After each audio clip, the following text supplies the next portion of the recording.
Thanks for coming back for part 2 of the Fancy Throne. We'll talk more surfacing and splines here shortly. Now, the ruled surface is another one of these magic wands in SolidWorks. It's kind of like an extrude, but it's got some special rules that it follows. And you can just grab an edge and pull it and give it a direction or a length and help make things look like they've got some thickness in this case. Okay, then I knit these together and put a fillet on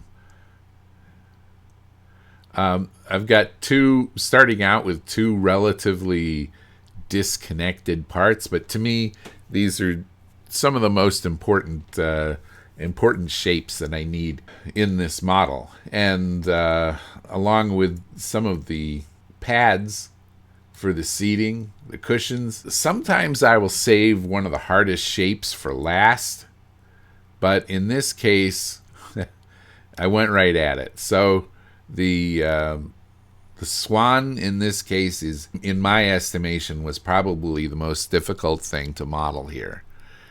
And making the wings look believable was also difficult. So I created a ball that gives a reference for the bottom of the chair, and I cut off the bottom so it sits flat. And let's take a look at now. Sometimes when you're working on something that's not very structured, the ideas come to you from different directions, and so what I did is I'm kind of jumping around here, making the different shapes as it comes to me how to create them. The next step that I've done is to mirror the petal on the sunflower, because it's going to be difficult to pattern these if you don't have the mirror. Plus, what I want to do here is we had a little speech earlier about visualization, and sometimes it's great to visualize things without the false computer edges on it, but sometimes those edges are very helpful. And usually when I'm working, I keep these turned on, and that helps me out quite a bit, just to be able to see if there's a boundary between a couple of adjacent faces especially. We knit those two together, and you see that edge turns from blue to black.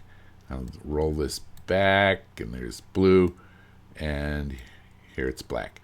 And then we create a curve-driven pattern that goes around. So later on, I'll be able to mirror particular bodies, and I don't have to mirror this center one at the top or the bottom. Now, the curve-driven pattern was able to go around the irregular edge shape of the center of the sunflower. Added some beads that went around the inside of the flower. I made a lot of use of the move copy bodies.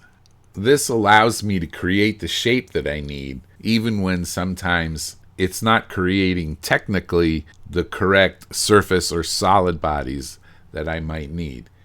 The end of this project results in many, many bodies. And if I needed to make this solid, that would be another project all on its own. But you always have to be mindful of the purpose of your model. And in this case, it's just as a demonstration. It's not to prove that I know how to make solids out of surfaces. I know how to do that, but that's not the value in this model. The value is just showing some of these techniques that you use to create just imaginative shapes, things that aren't necessarily driven by straight line sketches and extrude features. We thickened some of this, as long as we're talking about taking surfaces to solids. That's the function of the thicken. We should come up here and take a look at how this surface was created. It looks like I only made 2 sketches to make it, but I assure you there's more to it than that.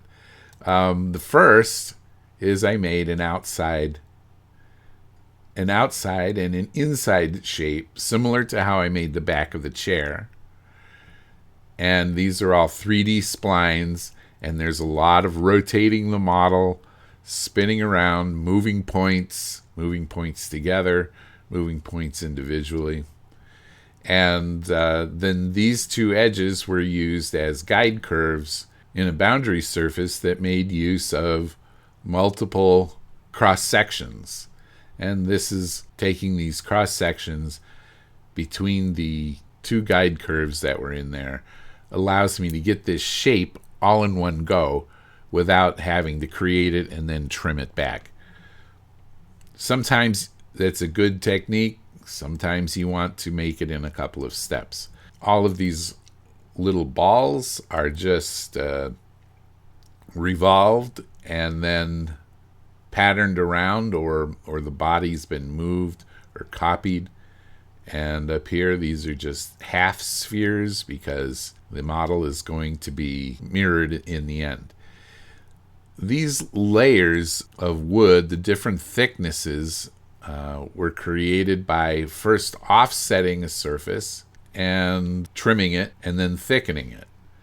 So let's see if we can go back and find exactly how that was done. Okay, again, I'm using colors in my construction phase to understand and just keep track of things. So these offsets here are what I'm working with. So I've got first offset, second offset, third offset, and then the first trim, second trim, and third trim. What you can't see here is that I'm moving up and down the keyboard, or up and down the feature manager from the keyboard. I have a setting from Tools Options that allows me to navigate with the keyboard. And what that means is just navigate the feature manager with the rollback bar. And then each one of these was later thickened and assigned a wood material, because they do join into the main model. And very often when you make models like this, you want to soften the edges a little bit to make it look more realistic, especially after it renders. There's just a lot of detail added in here with some of these smaller bubbles. I don't even know what those things are, but if you needed to make this solid, you would obviously put a back on it and probably add some material and then join these spheres into the rest of the wood.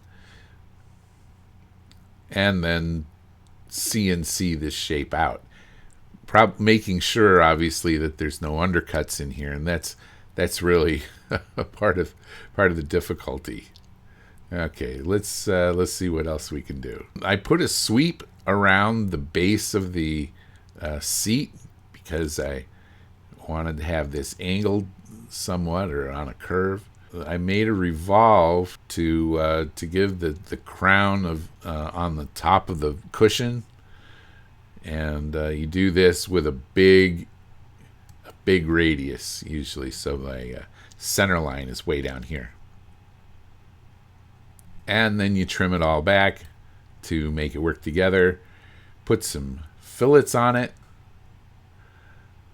If I had been thinking on this, a suitcase corner fillet, or what they call a setback fillet in SolidWorks, would look really great on these corners. And I'm just thinking about that now. I didn't do that when I created this initially. Okay, so let's see what this next sweep is about.